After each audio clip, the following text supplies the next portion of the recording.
digging up the earth in one corner of the hut. "It is his little money," said Messua. "We can take nothing else." "Ah, yes, the stuff that passes from hand to hand and never grows warmer. Do they need it outside this place also?" said Mowgli. The man stared angrily. "He is a fool, and no devil," he muttered. "With the money I can buy a horse.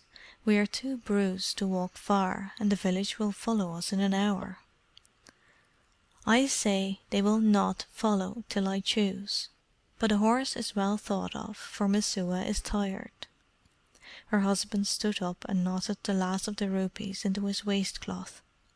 Mowgli helped Messua through the window, and the cool night air revived her, but the jungle in the starlight looked very dark and terrible. "Ye know the trail to Khanhiwara?" Mowgli whispered. They nodded. "Good. Remember now not to be afraid. And there's no need to go quickly. Only there may be some small singing in the jungle behind you and before. Think you we would have risked a night in the jungle through anything less than the fear of burning? It is better to be killed by beasts than by men," said Messua's husband. But Messua looked at Mowgli and smiled. "I say," Mowgli went on, just as though he were Baloo repeating an old Jungle law for the 100th time to a foolish cub, "I say that not a tooth in the jungle is bared against you. Not a foot in the jungle is lifted against you. Neither man nor beast shall stay you till you come within eyeshot of Khanhiwara. There will be a watch about you." He turned quickly to Messua, saying, "He does not believe, but thou wilt believe?" "Ay, surely, my son. Man, ghost, or wolf of the jungle, I believe." "He will be afraid when he hears my people singing. Thou wilt know and understand. Go now, and slowly, for there is no need of any haste. The gates are shut." Messua flung herself sobbing at Mowgli's feet, but he lifted her very quickly with a shiver. Then she hung about his neck and called him every name of blessing she could think of.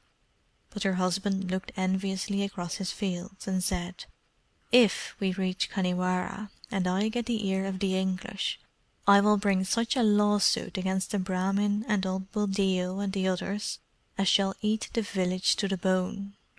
They shall pay me twice over for my crops untilled and my buffaloes unfed. I will have a great justice." Mowgli laughed.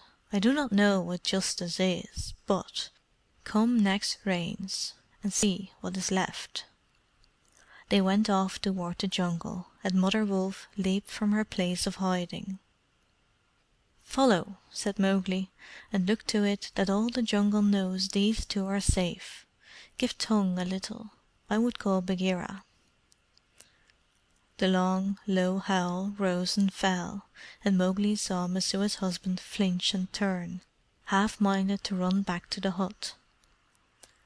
"Go on," Mowgli called cheerfully. "I said there might be singing. That call will follow up to Khanhiwara. It is Favour of the Jungle." Messua urged her husband forward, and the darkness shut down on them and Mother Wolf as Bagheera rose up almost under Mowgli's feet, trembling with the light of the night that drives the Jungle People wild. "I am ashamed of thy brethren," he said, purring.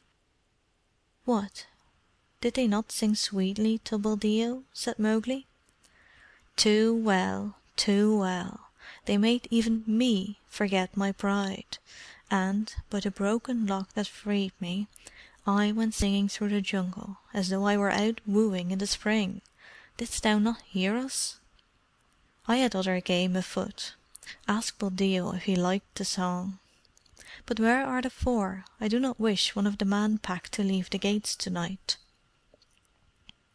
"What need of the 4, then?" said Bagheera, shifting from foot to foot, his eyes ablaze and purring louder than ever. "I can hold them, Little Brother. Is it killing at last?" "The singing and the sight of the man climbing up the trees have made me very ready. Who is man that we should care for him? The naked brown digger, the hairless and toothless, the eater of the earth. I have followed him all day. At noon, in the white sunlight, I herded him as the wolves herd buck. I am Bagheera, Bagheera, Bagheera. As I danced with my shadow, so danced I with those men. Look!" The great panther leaped as a kitten leaps at a dead leaf whirling overhead, struck left and right into the empty air that sang under the strokes, and landed noiselessly, and leapt again and again, while the half-purr, half-growl gathered head as steam rumbles in a boiler. "I am Bagheera, in the jungle, in the night, and my strength is in me. Who shall stay my stroke? Man cub, with one blow of my paw I could beat thy head flat as a dead frog in the summer." "Strike, then!" said Mowgli, in the dialect of the village, not the talk of the Jungle, and the human words brought Bagheera to a full stop, flung back on haunches that quivered under him, his head just at the level of Mowgli's. Once more Mowgli stared, as he had stared at the rebellious cubs, full into the beryl green eyes till the red glare behind their green went out like the light of a lighthouse shut off 20 miles across the sea, till the eyes dropped, and the big head with them, dropped lower and lower, and the red rasp of a tongue grated on Mowgli's instep. "Brother, brother, brother," the boy whispered, stroking steadily and lightly from the neck along the heaving back. "Be still, be still. It is the fault of the night, and no fault of thine." "It was the smells of the night," said Bagheera penitently. "This air cries aloud to me. But how dost thou know?"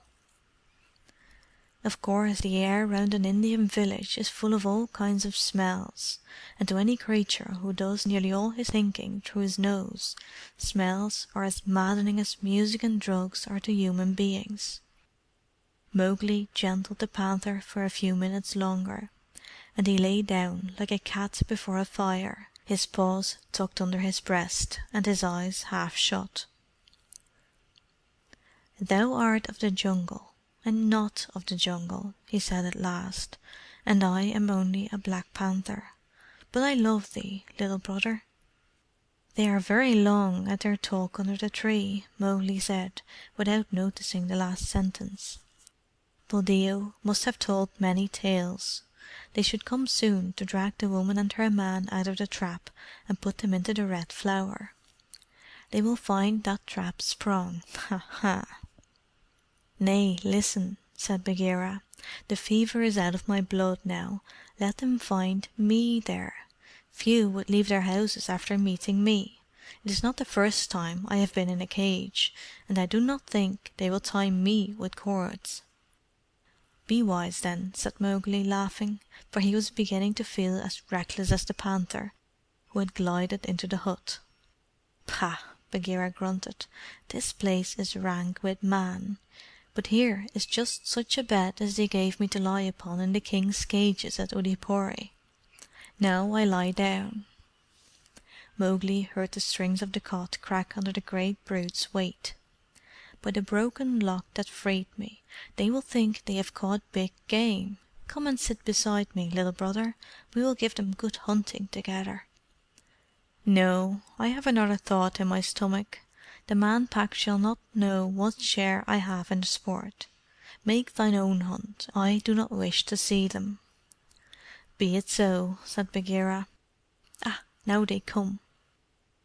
The conference under the peepul tree had been growing noisier and noisier at the far end of the village. It broke in wild yells, and a rush up the street of men and women, waving clubs and bamboos and sickles and knives.